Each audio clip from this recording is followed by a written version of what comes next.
باغ جنت کے ہیں بہرے،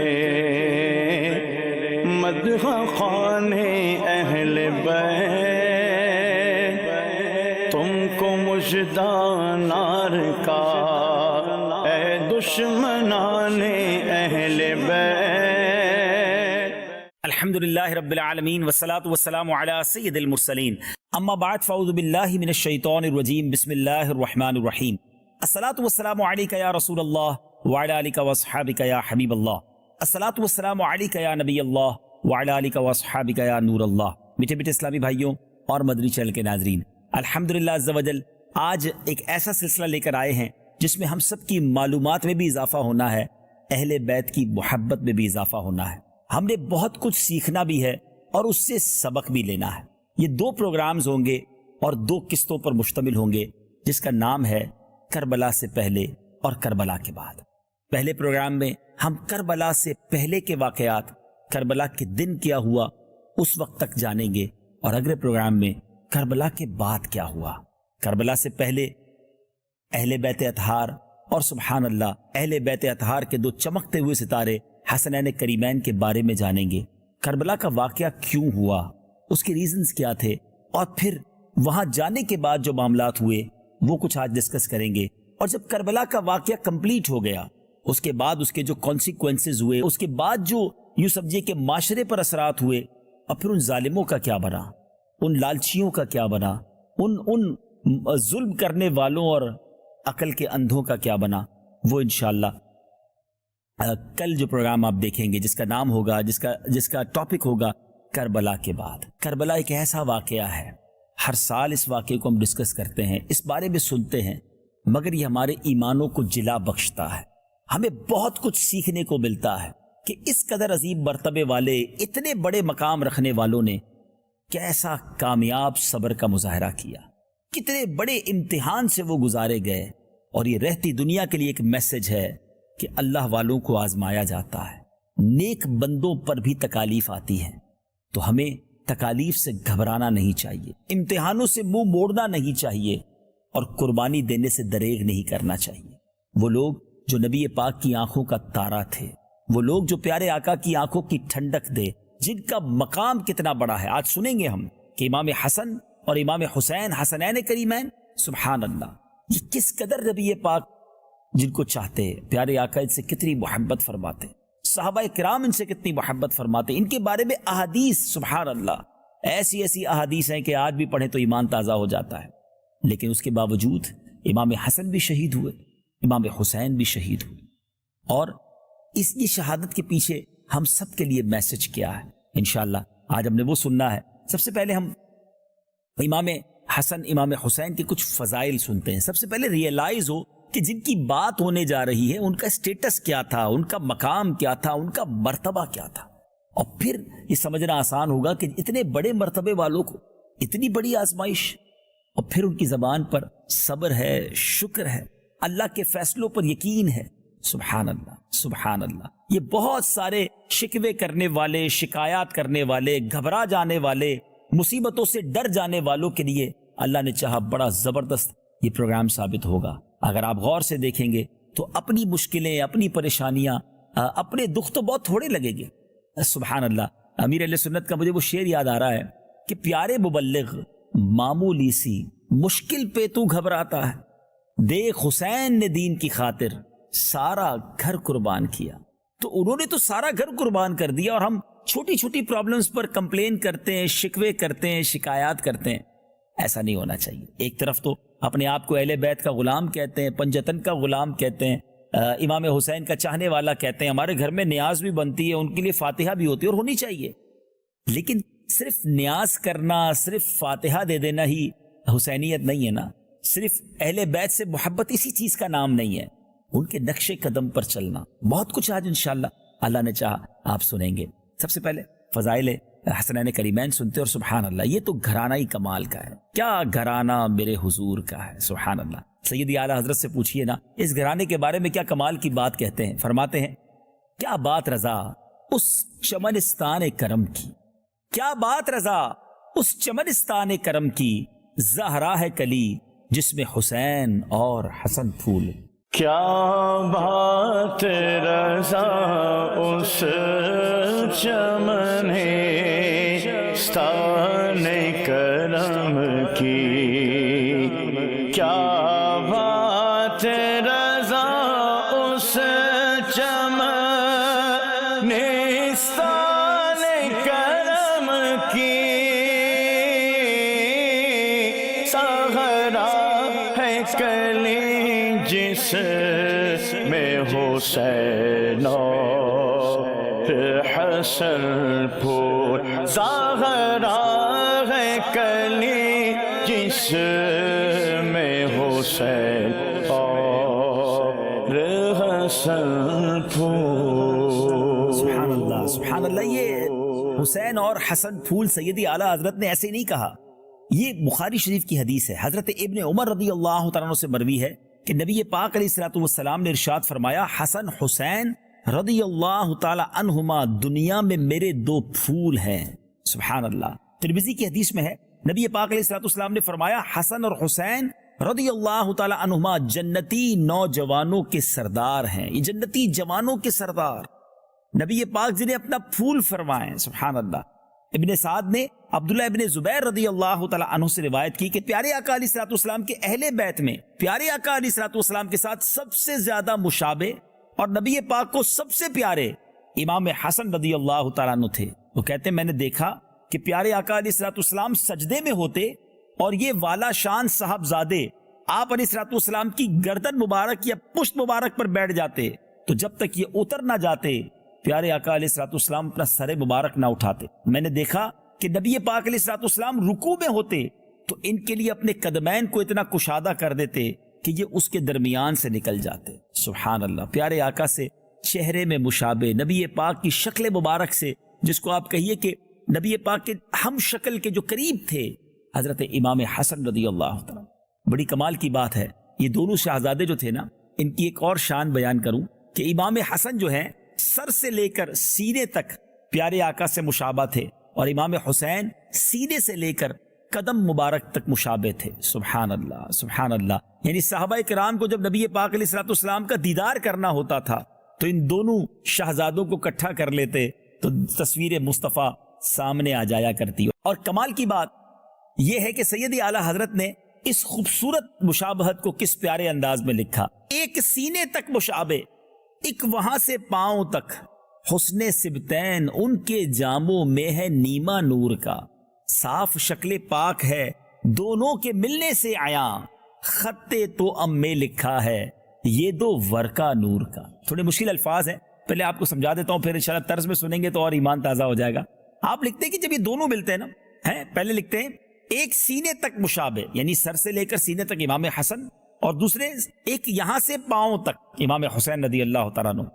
وفا فرماتے ہیں ایک سینے تک مشابہ، ایک وہاں سے پاؤں تک، حسن سبتین ان کے جاموں میں ہے نیما نور کا۔ سبتین کہتے ہیں حسنین کریمین کو، کہ ان دونوں کے ملنے سے نور کا جامہ نبی پاک علیہ الصلوۃ والسلام کا سراپا سامنے آ جاتا ہے۔ پھر آگے فرماتے ہیں، اور یہ بڑی پیاری بات کی، فرماتے ہیں کہ صاف شکل پاک ہے دونوں کے ملنے سے آیا، جب دونوں ملتے ہیں تو پورا سراپا مصطفیٰ صلی اللہ تعالی علیہ وسلم سامنے آ جاتا ہے۔ لیکن کیا شاندار مثال دی ہے، فرماتے خطے تو ام میں لکھا ہے۔ خطے تو ام یہ کیا ہے؟ یہ ایسی ٹرمینالوجی ہے، ایک ایسی اصطلاح ہے جو جنگ کے دنوں میں فوجی اس طرح کے خط بھیجا کرتے تھے کہ پہلے کے زمانے میں ظاہر ہے یہ ٹیلی گرام اور فیکس اور واٹس ایپ وغیرہ تو نہیں تھا، کسی قاصد کے ذریعے خط بھیجا جاتا، تو پہلے آدھا خط بھیجا جاتا تاکہ اگر راستے میں کوئی پکڑ لے اور وہ خط چھین لے تو پتہ نہ چلے کہ پلان کیا ہے، پوری اسٹریٹجی سامنے ڈکلیئر نہ ہو جائے، تو وہ آدھا خط بھیجتے، جب وہ آدھا مل جاتا پھر آدھا بھیجتے، تو جب دونوں کو ملایا جاتا تو بات پوری سمجھ آتی تھی۔ اللہ اکبر۔ آپ لکھتے ہیں کہ جب دونوں کو ملاتے ہیں نا، سبحان اللہ، صاف شکل پاک ہے دونوں کے ملنے سے عیاں، خطے تو ام میں لکھا ہے یہ دو ورقہ نور کا، یہ دونوں ورق نور کے ہیں، جب ملتے ہیں تو نبی پاک کا سراپا سامنے آ جاتا ہے۔ سبحان اللہ۔ ایسی مبارک ہستیاں ہیں حسنین کریمین، اللہ ان کے صدقے ہماری مغفرت فرمائے۔ اب ذرا اشعار کو طرز میں سنیے تو ایمان تازہ ہو جائے گا۔ ایک سینے تک مشابہ ایک وہاں سے پاؤں تک، ایک سینے تک مشابہ، ایک وہاں سے پاؤں تک حسن صبتین ان کے جاموں میں ہے نیبانو رکا، حسن صبتین ان کے جاموں میں ہے نیبانو رکا، صاف شکل پاک ہے دونوں کے ملنے سے، صاف شکل پاک ہے دونوں کے ملنے سے،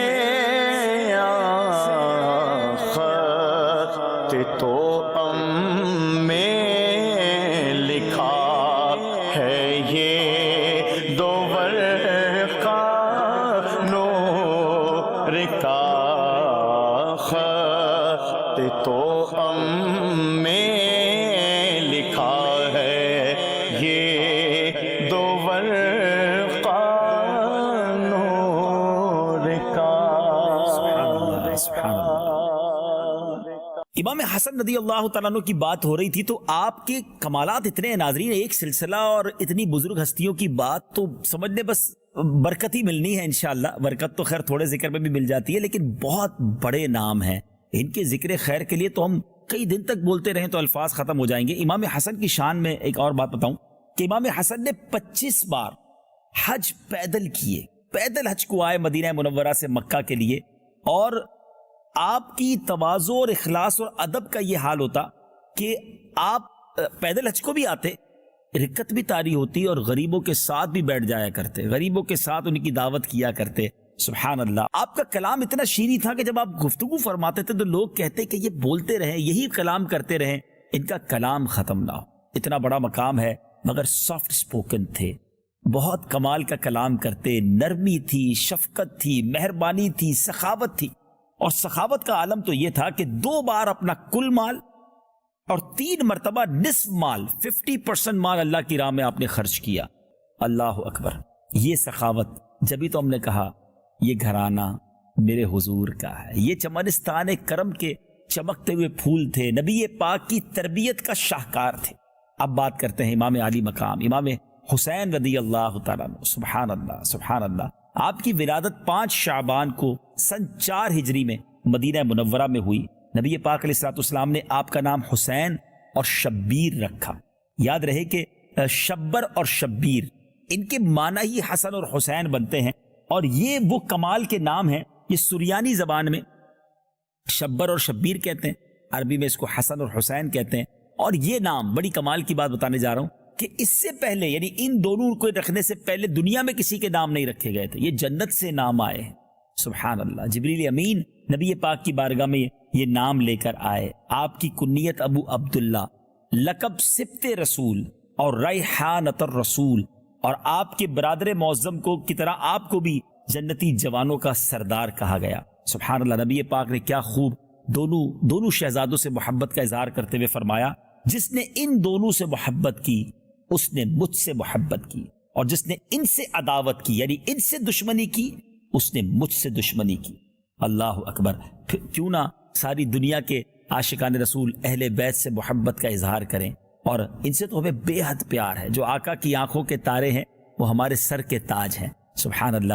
وہ شاعر کہتے ہیں نا کہ میں تو پنجتن کا غلام ہوں، مجھے عشق ہے تو حسین سے۔ میں تو پنجتن کا غلام ہوں، میں تو پنجتن کا غلام ہوں، میں مرید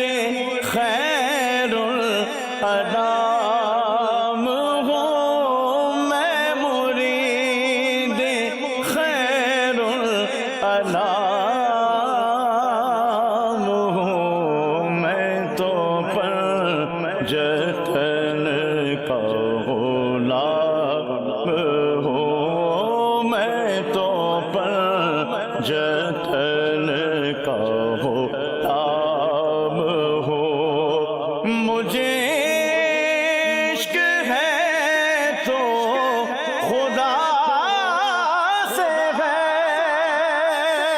مجھے عشق ہے تو رسول سے، مجھے عشق ہے تو علی سے ہے، مجھے عشق ہے تو حسن سے ہے، مجھے عشق ہے تو حسین سے، میرے منہ سے آئے مہک صدا، جو میں نام لوں تیرا جھوم کے، میں تو پر جتن کا غلام ہوں، میں تو پر جتن کا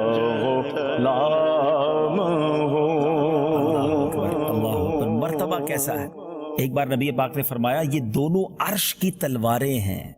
ناظرین ذرا سوچئے کس کی زبان سے ہم بات سن رہے ہیں؟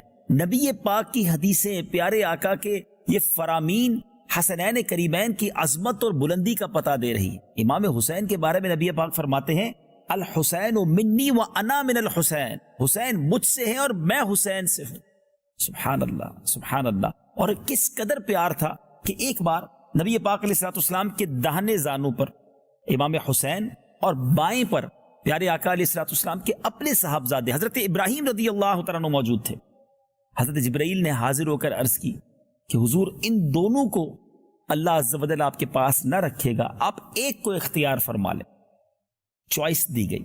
نبی پاک علیہ الصلوۃ والسلام نے امام حسین کی جدائی گوارا نہ فرمائی، یعنی نبی پاک علیہ الصلوۃ والسلام کا امام حسین سے پیار دیکھیں، یعنی حکمت یہ تھی کہ اگر ابراہیم چلے جائیں گے پیارے آقا کے قلب اقدس کو صدمہ ہوگا، مگر اگر حسین جائیں گے تو بی بی فاطمہ کو بھی دکھ ہوگا، مولا علی کو بھی دکھ ہوگا، نبی پاک کے بھی قلب اقدس پر یقیناً غم کی کیفیت ہوگی۔ اب کیا ہوا؟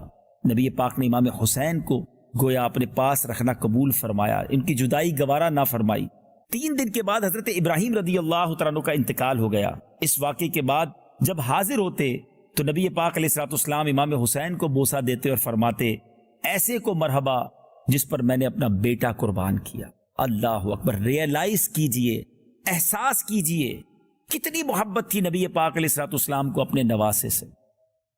یہ تمام باتیں کرنے کا مقصد یہ ہے کہ اتنی کلوز اٹیچمنٹ، اتنا پیار، اتنا بڑا مرتبہ، مگر اس کے بعد اللہ کی رضا پر یہ خاندان راضی کیسا تھا؟ کیا میرے آقا علیہ الصلوۃ والسلام مولا علی اور بی بی فاطمہ کو یہ معلوم تھا کہ امام حسین نے بڑے ہو کر کربلا کے میدان میں شہید ہونا ہے؟ جی ہاں، یہ سب کو معلوم تھا۔ کمال کی بات تو یہ ہے کہ بچپن ہی سے معلوم تھا کہ امام حسین کو کربلا کے میدان میں بے دردی کے ساتھ شہید کیا جائے گا۔ اور یہ میں ایسے ہی نہیں کہہ رہا، آئیے میں آپ کو چند روایتیں سناؤں تاکہ یہ عجب بات آپ کو معلوم ہو جائے کہ یہ جوانی میں ایک نارمل اچانک انسیڈنٹ نہیں ہوا تھا، یہ اچانک کوئی واقعہ نہیں ہوا، یہ کوئی حادثاتی واقعہ نہیں ہے۔ پریپیئر تھے، تیار تھے، آگاہ تھے کہ یہ ہونے والا ہے۔ اور یہ کیسے آگاہ تھے؟ آئیے سنتے ہیں۔ کئی حدیثوں میں ہے کہ پیارے آقا علیہ الصلوۃ والسلام ام المومنین حضرت ام سلمہ رضی اللہ تعالی عنہا کے کاشانے میں جلوہ فرما تھے۔ ایک فرشتہ جو پہلے کبھی حاضر نہ ہوا تھا اللہ تعالیٰ سے حاضری کی اجازت لے کر نبی پاک کی بارگاہ میں حاضر ہوا، اور پیارے آقا علیہ الصلوۃ والسلام نے ام المومنین سے ارشاد فرمایا کہ دروازے کی نگہبانی رکھو، کوئی آنے نہ پائے۔ اتنے میں سیدنا امام حسین دروازہ کھول کر حاضر خدمت ہوئے اور پیارے آقا کی گود میں بیٹھ گئے۔ پیارے آقا علیہ الصلوۃ والسلام پیار فرمانے لگے۔ فرشتے نے عرض کی حضور آپ انہیں چاہتے ہیں؟ فرمایا ہاں۔ عرض کی وہ وقت قریب آتا ہے کہ حضور آپ کی امت ان کو شہید کرے گی، اور حضور چاہیں تو میں آپ کو وہ زمین بھی دکھا دوں جہاں یہ شہید کیے جائیں گے. پھر سرخ مٹی اور ایک روایت کے مطابق اس میں سے کچھ کنکر حاضر کیے گئے. پیارے آقا نے اس مٹی کو یا ان کنکروں کو سونگ کر فرمایا ریح کرب و بلا، یعنی بے چینی اور بلا کی بو آتی ہے. پھر ام المومنین حضرت ام سلمہ رضی اللہ تعالی عنہ کو وہ مٹی عطا ہوئی اور ارشاد ہوا جب یہ خون ہو جائے تو جاننا کہ حسین شہید ہو گئے ہیں. انہوں نے وہ مٹی جو ہے ایک شیشی میں رکھ چھوڑی. ام المومنین فرماتی ہے کہ جس دن یہ مٹی خون ہو جائے گی وہ کیسی سختی کا دن ہوگا. اللہ اکبر. گود میں امام حسین ہیں اور میرے آقا کو معلوم ہے، بتا دیا گیا ہے کہ یہ شہید بھی ہوں گے، اور کربلا کی مٹی بھی دکھا دی گئی. صرف پیارے آقا کو نہیں، مولا علی کو بھی پتا تھا. امیر المومنین حضرت مولا علی کرم اللہ تعالی وجہ الکریم کو صفین کی طرف جاتے ہوئے زمین کربلا کے قریب سے جب گزرے تو آپ نے پوچھا اس جگہ کا نام کیا ہے؟ تو لوگوں نے بتایا کربلا. آپ رونے لگے. مولا علی کرم اللہ تعالی وجہ الکریم اتنا روئے کہ زمین آنسوؤں سے تر ہو گئی. پھر فرمایا میں نبی پاک علیہ الصلوۃ والسلام کی خدمت میں حاضر ہوا، حضور کو روتا پایا. میں نے سبب دریافت کیا کہ حضور آپ کیوں آنسو بہا رہے ہیں؟ میرے آقا نے فرمایا ابھی جبرائیل کہہ گئے ہیں کہ میرا بیٹا حسین فرات کے کنارے کربلا میں قتل کیا جائے گا. پھر جبرائیل نے وہاں کی مٹی مجھے سنگائی، مجھ سے ضبط نہ ہو سکا اور آنکھیں بہہ نکلی. میرے آقا کو بھی پتا تھا، مولا علی کو بھی معلوم تھا. اللہ اکبر. اب ذرا غور کیجئے ناظرین، ماں کو پتا ہے، باپ کو پتا ہے، نانا کو پتا ہے، اور یہ گھرانہ وہ ہے جن کی دعائیں رد نہیں کی جاتی. میرے آقا ہاتھ اٹھائیں، سبحان اللہ، یہ دعا عرش تک پہنچتی ہے. سیدی اعلیٰ حضرت فرماتے ہیں نا، اجابت کا صحرا، عنایت کا جوڑا، دلہن بن کے نکلی دعائے محمد صلی اللہ علیہ وسلم. میرے آقا تو وہ ہیں جب دعا فرمائے تو بارش برس جائے، دعا فرمائے تو بارش رک جائے. نبی پاک کی دعا سے بگڑوں کے کام بن جائیں. لیکن کبھی نبی پاک نے اللہ کی بارگاہ میں یہ دعا کی کہ یا اللہ امام حسین میرے نواسے کو اس مشکل سے بچا لینا، یہ کربلا کے میدان میں شہید نہ کیے جائیں، ان پر یہ آزمائش نہ آئے. کبھی مولا علی نے درخواست کی نبی پاک کی بارگاہ میں کہ حضور آپ حسین سے اتنی محبت کرتے ہیں، اللہ کی بارگاہ میں دعا کر دیجئے کہ میرے جگر کے ٹکڑے پر یہ تکلیف نہ آئے. کبھی بی بی فاطمہ یہ عرض کر دیتی، ماں تو ماں ہوتی ہے نا، کہ بابا جان حسین آپ کی اور میرے جگر کا ٹکڑا ہے، اللہ سے دعا کر دیں کہ حسین پر یہ آزمائش نہ آئے. اللہ اکبر. یہ غور کیجئے، یہ کیسا گھرانہ تھا کہ جو اپنے بچے کو پال پوس کر جوان کر رہا ہے اس امتحان کے لیے جو ہونے والا ہے، جس کے بارے میں انہیں معلوم ہے. یہ زبردست پیغام ہے. کربلا سے پہلے یہ سیکھنا ہے مجھے اور آپ کو کہ یہ کیا درس مل رہا ہے کہ امتحان کا معلوم ہے مگر امتحان سے منہ نہیں موڑا جا رہا. رب کی رضا پر راضی ہیں، مشکل ہے اللہ کی طرف سے ہے، لبیک. مگر آج ہم کیا کرتے ہیں؟ مشکل آ جائے، جس رب نے بہت ساری آسانیاں دی ہیں وہ ساری آسانیاں، ساری مہربانیاں بھول کر شکوے ہیں، شکایات ہیں، کمپلین ہے. آج کسی سے طبیعت پوچھ لو تو پھر بعد میں احساس ہوتا ہے نہیں پوچھتے تو اچھا تھا. اس کے بعد جو اس کے شکوے شروع ہوتے ہیں، نہیں جناب بڑا حالت خراب ہے، طبیعت بھی خراب ہے، کاروبار بھی ٹھیک نہیں ہے، گھر میں بھی بڑی ٹینشن ہے، پریشانیاں ہی پریشانیاں ہیں. بندہ سوچے کہ اس کو اللہ نے کوئی نعمت نہیں دی جو صرف شکوے کر رہا. ایسا نہ کرے. ہر حال میں ناظرین اللہ کا شکر ادا کرے، اور شکر ادا کرنے والوں کو رب اور عطا فرماتا ہے. زباں پر شکوے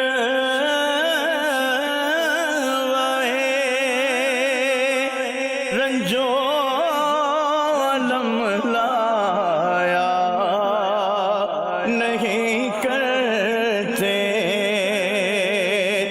زباں پہ شکوے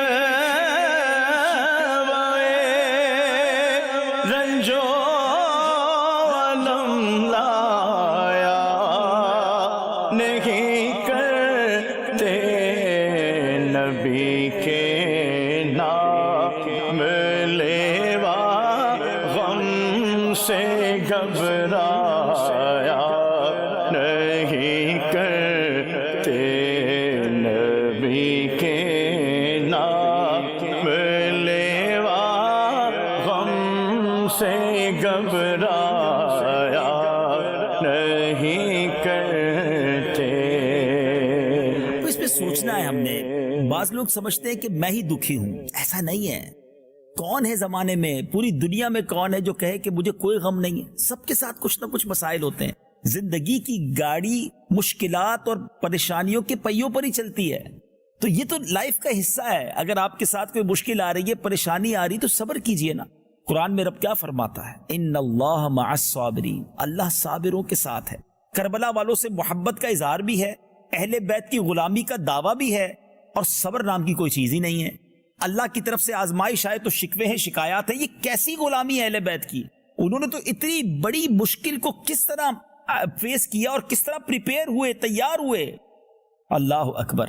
حالانکہ قرآن میں بہت پہلے قرآن مجید میں یہ اعلان موجود ہے، وَلَنَبْلُوَنَّكُمْ بِشَيْءٍ مِّنَ الْخَوْفِ وَالْجُوعِ وَنَقْصٍ مِّنَ الْأَمْوَالِ وَالْأَنفُسِ وَالثَّمَرَاتِ.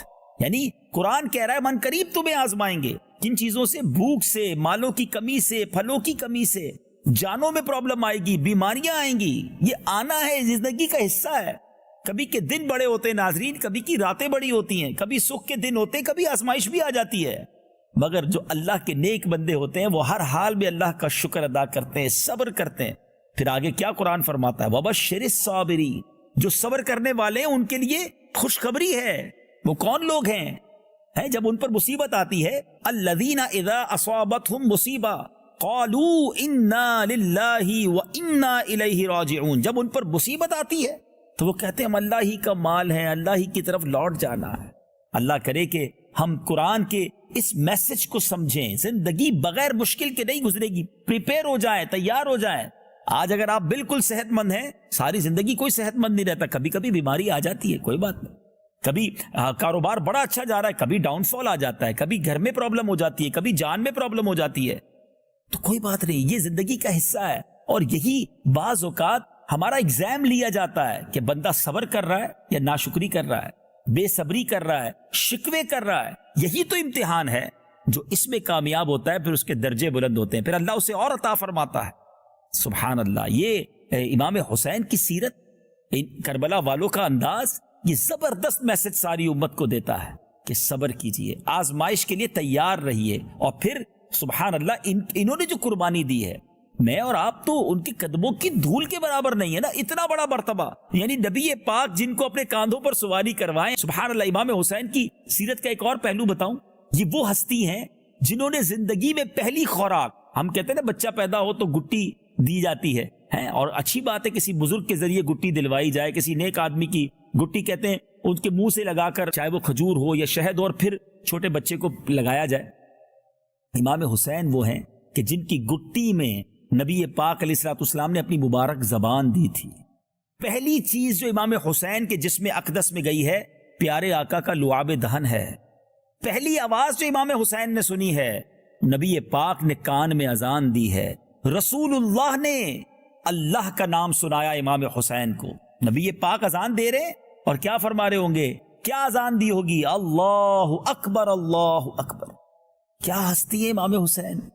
اور اب مدینہ چھٹتا ہے. جس کی پیدائشی مدینے میں ہوئی ہو وہ مدینہ چھٹ رہا ہے ان سے. آپ مدینہ چھوڑ کر پہلے مکہ پاک گئے. مدینے سے کیوں نکلے؟ مدینے سے کتنی محبت ہوگی. نانا جان کا مزار وہاں ہے. آج ایک عاشق رسول جب مدینہ چھوڑتا ہے، مدینے جانے کے لیے روتا ہے پہلے، اور جب وہاں سے نکلتا ہے تو کہتے نا شاعر، ایسا لگا کہ روح بدن سے نکل گئی. مدینہ چھوڑنا ہے. طیبہ سے لوٹنا کسی عاشق سے پوچھئے، طیبہ سے لوٹنا کسی عاشق سے پوچھئے، ایسا لگا کہ روح بدن سے نکل گئی. طیبہ سے لوٹنا کسی عاشق سے پوچھئے، طیبہ سے لوٹنا کسی عاشق سے پوچھئے، ایسا لگے کہ روح بدن سے نکل گئی، ایسا لگے کہ روح بدن سے نکل گئی. ناظرین،